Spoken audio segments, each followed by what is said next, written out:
네, 안녕하십니까. 대학생을 위한 필수 교양. 오늘은 바로 글쓰기 윤리와 관련된 내용으로 수업을 진행하도록 하겠습니다. 글쓰기 윤리라는 건 어떻게 말하면 너무나 당연스럽게 다 알고 있는 사실이지만 우리가 쉽게 놓치고 있는 사실이기도 합니다. 그 윤리적인 측면이겠죠. 단순히 과제에서의 표절 혹은 인용 그 외에도 여러 가지 여러분들이 이 대학생으로서 갖추어야 할 이 윤리적인 측면에 대한 학습에 대한 윤리, 글쓰기에 대한 윤리를 오늘 시간에 강의 주제로 한번 다루어 보도록 하겠습니다. 자, 그럼 지금부터 수업 시작하도록 하겠습니다. 네, 학습 윤리가 왜 필요한가? 글쓰기 윤리가 왜 필요한가? 여기서부터 한번 이야기를 해보죠. 우리 이런 생각 해본 적 있지 않나요, 여러분? 나는 정말 열심히 했는데, 나는 수업 시간에도 충실히 하고 열심히 했는데, 어떤 친구는 어디 가서 그냥 과제 같은 걸 쉽게 복사해서 붙여넣기를 한다던가, 아니면 그냥 해피캠퍼스나 이런 과제 사이트를 통해서 과제를 수합해갖고 점수를 잘 받는 친구들을 보면 솔직히 속상한 게 있으시겠죠, 아무래도. 이게 어떤 의미로 제가 이걸 말씀드리냐면, 실제 이 과정은, 그러니까 대학생으로서 거쳐야 될 과정이라는 건 과정 자체에 정직성도 포함되는 겁니다. 왜냐? 바로 여러분들의 실력을 만들어가는 과정이니까요. 그렇기 때문에 정직한 학습 활동을 통해서 학습 능력을 기를 수 있기 때문에 우선 윤리적인 필요성이 필요, 중요한 것입니다. 음, 과제에 대해서 우리가 흔히 생각했을 때 이렇게 갈 수는 있을 거예요. 과제를 사서 아니면 대신 누군가가 해줘서 학점을 잘 받을 수 있을지언정 결국 그건 본인의 지식이라고 말하기가 어렵기 때문에 이러한 측면에서 먼저 정직한 학습 활동 자체가 여러분의 실질적인 능력을 기를 수 있게 하는 가장 기초적인 측면이 됐습니다. 더불어 조금 전에 말한 것처럼 부정직한 형태의 학습 행위는 공정한 평가를 하는데 방해가 될 수 있고 왜곡을 시킬 수 있겠죠. 음, 그렇지 않겠어요? 어, 아무래도 저도 평가하는 입장에서 그런 측면이 좀 미안하긴 해요. 뭐냐면 이 친구가 어디서 이걸 출처를 밝혀왔는지 어떤 식으로 학습을 했는지는 알 수가 없죠. 결과물을 보고 평가를 하는 거니까요. 근데 요새는 이제 기술의 발전으로 이런 것들도 거의 다 쉽게 확인을 할 수 있게 되었습니다. 특히 뭐 카피킬러라든가 이러한 여러 가지 사이트를 통해 파일만 집어넣으면 이게 어느 정도의 표절률을 갖고 있는가가 확인이 된다라는 거예요. 그렇기 때문에 이런 측면에서 기술적 발전으로서 공정평가 혹은 이 부정직한 학습 행위를 확인할 수 있는 여러 가지 방법이 생기고 있다라는 겁니다. 그 외에도 학문, 여러분이 무언가를 공부를 한다라는 측면의 기본적 태도이기도 하고요. 전문가로서의 관점, 그러니까 최소한 여러분이 이 과정을 거치면서 학사, 전문 학사, 석사, 박사라는 측면에 있어서 사회적인 전문성, 전공에 대한 전문성을 형성하는 데 있어서도 학습 윤리가 필수적이라고 할 수 있겠죠. 자, 그러면 이런 학습 윤리가 지켜지지 않으면 어떻게 될 것인가? 한번 살펴볼까요? 자, 보십시오. 실제 보시면 이러한 사건들이 비윤리적인, 특히 글쓰기에 대해서 이런 것들이 많이 늘어나고 있죠. 자기소개서 같은 경우에도 이런 경우가 꽤 많아요. 솔직히 이게 불합격자까지 갈 수 있을 수도 있겠지만, 약간 남의 글을 함부로 쓴다라는 건 결국 나만의 특별함을 포기한다라는 것과 동일합니다. 더불어 저희가 지난번에 얘기를 했지만 학술적 글쓰기 자체가 형식적 절차를 매우 중요하게 여겨요. 그래서 보통 국회의원들이나 청문회 같은 거 하다 보면 이런 얘기 많이 들으시죠? 뭐냐면 그때는 뭐 했다. 네, 그때는 그런 것들이 익숙치 않았다. 혹은 기준이 좀 바뀌었다 이런 얘기를 하는데 실제 뭐 먼 과거에는 이러한 기술적인 측면이 없었던 거죠. 쉽게 얘기하면 복사를 했거나 표절을 했다라는 걸 확인할 방법이 일일이 모든 문서를 다 대조할 수가 없으니까 그런 건데 지금은 컴퓨터나 문서화돼서 너무 쉽게 이 부분을 확인할 수 있게 된다는 거예요. 최소한 본인의 생각, 본인이 어필할 만한 내용 이런 것들에 대한 측면이 어떤 식으로 흘러가는지에 대한 확실한 인지가 필요하다라는 것. 그리고 학술적 글쓰기에서 그러한 일이 벌어지지 않으면 논문 취소는 물론이요, 학위 취소라든가 결국 이게 결국 본인이 더 부정적인 측면에서 학자로서의 길에 되게 마이너스가 되는 어떠한 측면이 생길 수도 있다라는 것도 기억을 해주시면 좋을 것 같아요. 이 외에도 여러분이 쉽게 인식할 수 있는 부분은 뭐가 있겠습니까? 바로 저 부분이겠죠. 표절에 대한 측면이 단순히 학술적 글쓰기 말고도 이런 측면에도 있잖아요. 아니면 드라마라든가 영화라든가 우리가 뉴스 같은 걸 보면 심심치 않게 누가 누구의 글을 표절했다더라 혹은 내가 원작자다라는 식의 표현을 많이 갖고 있더라고요. 이건 요새는 이제 트래싱이라고 해서 이제 만화나 웹툰에서도 많이 나오는데 기존에 있는 어떠한 그림체를 갖고 그대로 비슷하게 얼굴만 바꿔서 쓰는 이러한 것들도 표절의 트래싱의 일환이라고 말을 하기도 합니다. 자, 그러면 이외에 문제가 되는가라고 봤을 때 첫 번째로 예전 같으면 문제가 안 되겠죠. 아무도 몰랐으니까 그때는. 근데 지금은 컴퓨터와 인터넷이 너무 확산이 돼요. 그리고 이런 비윤리적인 측면으로 접근하는 게 익숙해지면 질수록 어떻게 되겠습니까? 상대적으로 공정한 사회를 만드는 데 있어서 마이너스가 되겠죠. 그리고 글쓰기 정도야라는 이런 사회 도덕적 불감증도 계속 나타나고 있게 될 거예요. 근데 이런 것들이 반복되면 어떻게 됩니까? 글쓰기적인 측면, 의사소통적인 측면, 학술적 그런 전문성적인 측면에서 본인을 향상시킬 기회가 계속해서 제한이 된다라는 거죠. 그렇기 때문에 생각을 해보실 필요가 있습니다. 특히 학생들 과제에서 제가 제일 안타까운 부분이 뭐냐면 이런 거예요. 특히 출처 같은 경우에 보면 출처? 네이버 블로그 뭐 약간 이런 거요. 여러분 입장에서는 이제 거의 다 우리가 검색 사이트를 할 때 구글이라든가 네이버라든가 이런 걸로 확인하는 걸 알고 있어요. 그리고 컨트롤 C, 컨트롤 V나 직접 타자를 쳐서 그 내용을 확인하는 것도 알고 있습니다. 그런데 문제가 되는 건 그 블로그에 있는 말이 진짜인지 가짜인지 신뢰도가 높은지 아닌지를 어떻게 확인하실 건데요? 여기에 대해서 생각해 보신 적 있나요? 그 사람은 블로그를 운영하니까 전문가라고 믿을 수 있는 건가요? 아니겠죠, 여러분. 생각해 보십시오. 아닐 겁니다. 제가 이렇게 이야기를 하는 이유는 바로 대부분의 학생들이 정확하지 않은 잘못된 형태의 내용을 기반으로 그걸 추쳐 삼아 본인의 생각을 정리하니 완전히 잘못됐는데 당연히 중간에 생각이나 근거가 부족해서 설득력이 떨어지게 되는 거죠. 특히 이제 인터넷에 있는 지식 같은 경우에는 이 정보 자체가 뭐랄까요? 조각이라고 해야 될까요? 파편화된 조각상 약간 이런 식으로 표현을 하긴 하는데 뭐냐면 그 전체적인 흐름이라든가 맥락이나 이런 것들을 다 다루는 것이 아니라 아주 소소한 일부분 이걸 갖고 사람들에게 그냥 약간 사전과 같이 사전처럼 그냥 딱 이건 이겁니다라는 식으로 접근을 하게 되는데 현실은 그렇지가 않죠. 현실은 이건 이겁니다가 아니라 이건 이런 측면도 있고 저런 측면도 있고 이런 측면도 있습니다.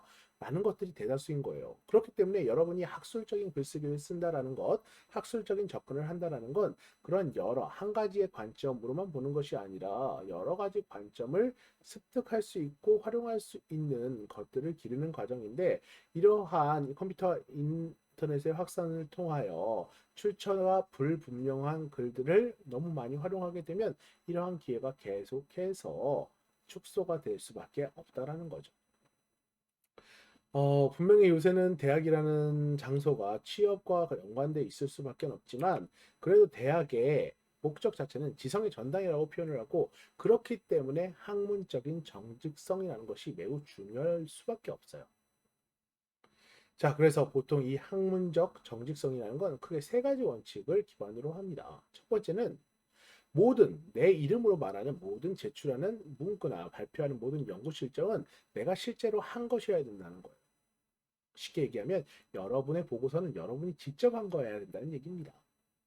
자, 둘째, 내가 남의 거를 인용을 하거나 고찰을 하거나, 그러니까 여러분이 아직 어떠한 지식 분야가 부족한데 그걸 하려면 남의 자료라든가 다른 학자의 의견이라든가 참고서라든가 이런 것들을 확인해 보셔야겠죠? 이런 과정에서 출처를 꼭 밝혀야 될 건 아는 거예요. 학술 용어 자체도 마찬가지고. 그리고 이 연구 자료는 정확하고 정직하게 제시가 될 필요가 있다는 겁니다. 모든 자료가 그래요. 어떤 형태의 것이라도 예외가 될 수는 없습니다. 정직한 글쓰기 절대 가볍지 않습니다, 여러분. 꼭 필요한 것이고 여러분이 수행하셔야 되는 것입니다. 그리고 더 중요한 건 뭐냐? 여러분들의 과제에 대한 평가에서 이 정직성이라는 것을 확인하는 기준이 매우 크게 기준으로 자리 잡을 확률이 높다라는 거예요. 꼭 우리 수업뿐만 아니라 다른 모든 전공 수업에서요. 그러니까 이 부분을 꼭 기억을 해주셔야겠죠? 자, 그럼 우리가 대표적인 이 정직성에서 문제가 되는 것들을 한번 살펴보도록 하겠습니다. 첫 번째는 뭐야? 바로 표절이 뭔지입니다. 표절 이 단어에 대한 측면은 되게 익숙하실 거예요. 가장 많이 듣는 건 이제 가사 표절 아니면 내용 표절 이런 거죠.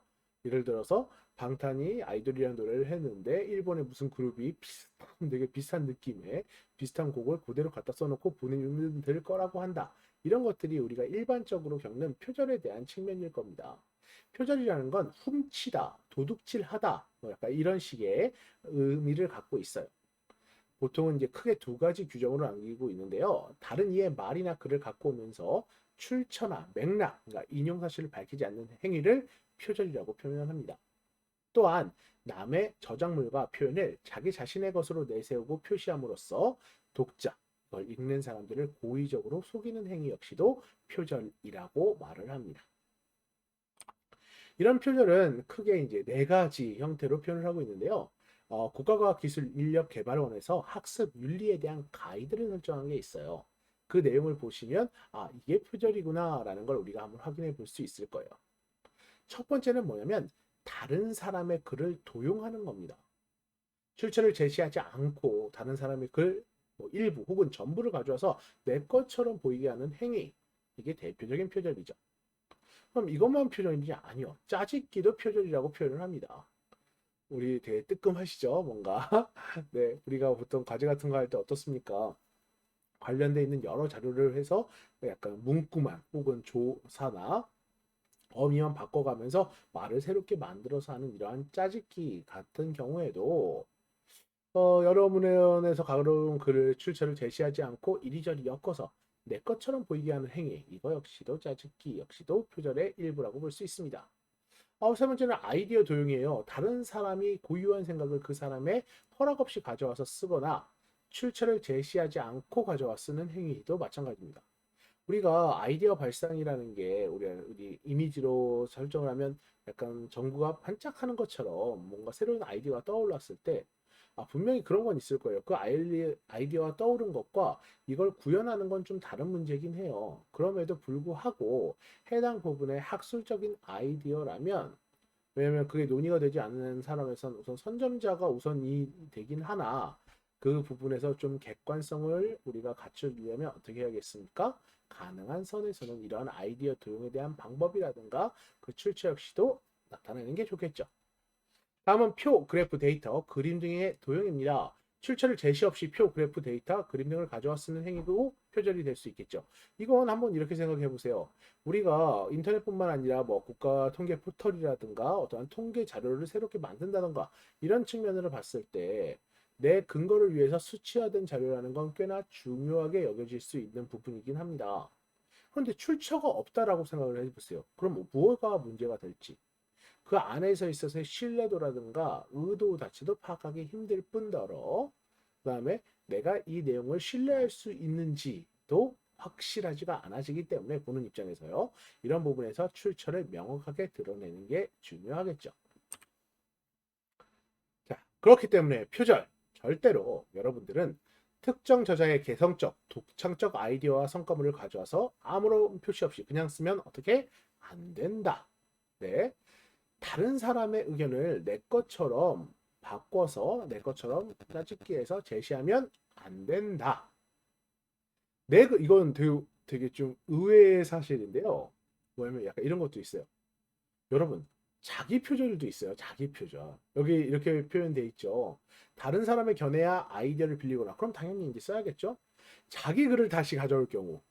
그러니까 이건 이제 논문 쓰는 사람들에게 비일비재한 일인데 제가 1999년에 어떠한 논문을 썼어요. 그리고 2000년도에 다시 그 논문을 인용해서 쓴다면 제가 그걸 써야 되는 거예요.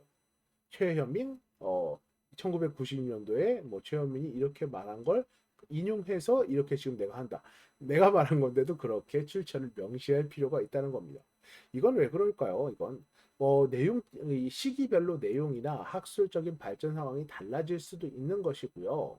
그냥 내 생각을 타인이 모르기 때문에 이 부분이 어디에서 검증이 됐다라는 것들을 사전에 같이 한번 논의하거나 이걸 근거로 접근한다라는 걸 떠올릴 수 있게 해야 되기 때문입니다. 널리 알려져 일반화된 사실이나 견해 혹은 공유하는 학설에 대해서는 완전히 내가 이해하고 있으면 인용 표시 없이 쓸 수 있다라는 건 어떤 거냐면 예를 들어서 뭐 속담 같은 거요. 예, 꼭 이제 속담이라고 말하긴 힘든데 그 정도로 모든 사람이 알고 있어. 우리가 약간 전공 분야가 아니라 그냥 어떠한 예시를 들 때 뭐 상대성 이론의 원리를 할 때 누구나 그게 아인슈타인이 한 거라는 걸 거의 다 알고 있잖아요. 그러니까 이런 경우에는 인용 표시 없이 쓸 수 있겠지만 그런 게 아니라 좀 더 세부적인 전공적 내용을 다룰 때는 무조건 인용 표시를 해야 될 필요가 있다는 겁니다. 자, 앞선 내용을 다시 한번 반복하면 계속 얘기하지만 연구 전부 또는 일부 문장 구조나 단어도 마찬가지예요. 생각도 마찬가지고 번역 내용도 마찬가지예요. 이게 좀 디테일하게 들어간 거라고 보시면 돼요. 크게 봤을 때 우리가 일반적으로 연구 내용의 일부를 출처를 표시하지 않고 그대로 활용하는 걸 이 어떠한 표절이라고 표현을 하잖아요.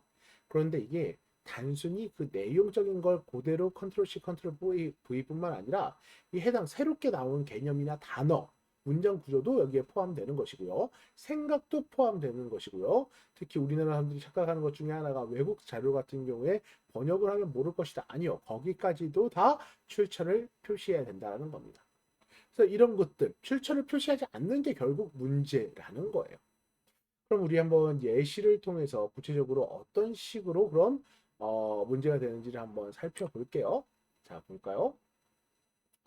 출처의 제시 없이 다른 사람의 글 전부 혹은 일부를 가져와 쓴 경우에 대한 예시를 지금부터 한번 들어보겠습니다. 여기 이렇게 나와 있죠. 끝으로 유토피아가 집필되었던 당시의 영국이 블라블라 하면서 이제 원문이 나왔어요. 자, 원문이 나왔습니다. 그럼 이걸 잘못 인용을 하면 어떤지, 좋게 인용을 하면 어떤지에 대해서 한번 확인을 해볼게요. 자, 바르지 않은 사례입니다. 한번 읽어볼까요? 어떤 작품이든 그 직책을 제대로 이해하려면 그 작품이 만들어진 사회적 맥락을 이해할 필요가 있다. 토마스 모어의 유토피아에서도 마찬가지다라고 말을 하고 있습니다. 자, 여기서 이제 이것만 보면 충분히 인용이 된 거 아닌가? 이게 표시를 한 거 아닌가라고 생각을 할 수 있어요. 이 정도는 어색하지 않죠, 여러분. 우리가 생각했을 때 이 정도는 그렇게까지 문제가 될 것 같지 않은데 어떤 측면이 문제라는 거지라고 생각을 할 수 있어요, 분명히. 그런데 한번 자세히 한번 이 내용을 볼게요. 다른 사람, 그러니까 유토피아를 쓴 이 사람의 글을 갖고 오면서 인용 부호 자체가 잘못됐다라는 게 하나가 있고요. 다른 사람의 글을 인용하는 경우에 인용 부호를 써서 인용한 글과 자신의 글이 구분해주고 출처를 제시해야 된다. 이게 어떤 의미냐면 도대체 어디서부터 어디까지의 내용을 내가 인용을 한 건가? 라는 측면의 접근을 생각을 해볼 필요가 있다라는 거예요. 이해하시겠습니까, 여러분? 그러니까 지금 보면 다시 한번 어떤 작품이든 그 작품을 제대로 이해하려면 그 작품이 만들어진 사회적 맥락을 이해할 필요가 있다. 토마스 모어의 유토피아도 마찬가지다. 이 작품이 집필되어서 당시에 영국은 수많은 블라블라 이런 내용이 말을 했는데 지금 이 내용을 이 서문을 폴터너라는 사람이 썼는데 이걸 내가 갖고 온 거란 말이죠. 그렇기 때문에 그럼 이게 누구의 어디에서 어디서부터 어디까지 갖고 왔는지가 드러나야 되는데 그게 드러나 있지 않은 게 이 부분에 문제가 된다는 겁니다. 그러면 이걸 제대로 바꾸면 어떻게 될까요? 바로 이렇게 바꿀 수 있겠죠. 자, 보세요. 어떤 작품이든 그 작품을 제대로 이해하려면 그 작품이 만들어진 사회적 맥락을 이해할 필요가 있다. 이거 문장 앞에 거랑 똑같았죠. 토마스 모어의 유토피아도 마찬가지다. 작품이 집필되던 여기 인용 부호가 있습니다. 쌍따옴표가 표시가 있죠. 당시의 영국은 수많은 사람들이 굶어 죽고 단지 음식을 훔쳤다는 제목으로 교수형에 처해지는 상황에서도 한 사람이 막대한 부를 향유하는 일이 가능했던 나라입니다. 이걸 누가 쓰냐? 폴 터너가 쓴 거예요. 그래서 이 부분을 내가 인용했다라는 걸 이제 밑에 각주를 통해서 표시를 하고 있는 거죠. 요건 제가 표기 방식에서 조금 더 구체적으로 말씀드릴게요. 이 표기를 할 때 이제 이름이라든가 해당 부분의 책의 서문, 그러니까 원문, 그 다음에 누가 옮겼는지, 어느 출판사에 나왔는지, 몇 년도에 나왔는지까지도 이렇게 나타내고 있습니다. 무슨 글을 쓸 때 이렇게까지 다 출처를 밝혀야 된다고요? 그게 학술적 글쓰기입니다, 여러분. 분명히 익숙하지 않을 거예요. 익숙하지 않습니다. 그러니까 뭐냐면 어려워요. 맨 처음에 할 때 이 표기 방법만 배우는데도 석사나 박사 친구들도 많이 뭐랄까 이 실수하는 경우가 많아요. 하지만 이걸 완벽하게 여러분이 수용해라 라는 의미가 아니라 어느 정도까지 이걸 할 수 있도록 그래도 왜 분명히 학문의 정직성도 되게 중요해요. 그런데 여러분, 여러분을 평가하는 교수님들 자체가 이 학술적 글쓰기가 익숙한 사람들이에요. 그러니까 가능한 여러분이 이러한 노력을 해준다라는 것 자체가 여러분이 학술적인 측면에 어떠한 태도를 갖고 있는지를 증명하는 방법이 될 수 있다는 걸 기억을 해주시면 좋을 것 같습니다. 자, 또 다른 사례를 한번 볼게요. 출처의 제시 없이 다른 사람의 아이디어를 가져와 쓴 경우. 여기서는 어떻게 했습니까? 여기 이렇게 표시를 해놨죠. 어떤 아이디어에 대해서 결론, 요컨대 우리가 추구해야 될 덕목인 선함과 진실함이 동시에 실행할 수 없는 한계 상황이 있다는 것이다. 라는 것은 이 선한 거짓말이 윤리적 딜레마와 연동할 수 있다는 착상은 학습 커뮤니티에서 조원들과의 공동 논의를 통해서 얻는 것임을 밝힙니다. 저도 이런 케이스를 많이 보지는 못한 것 같아요. 솔직히 말씀드려서.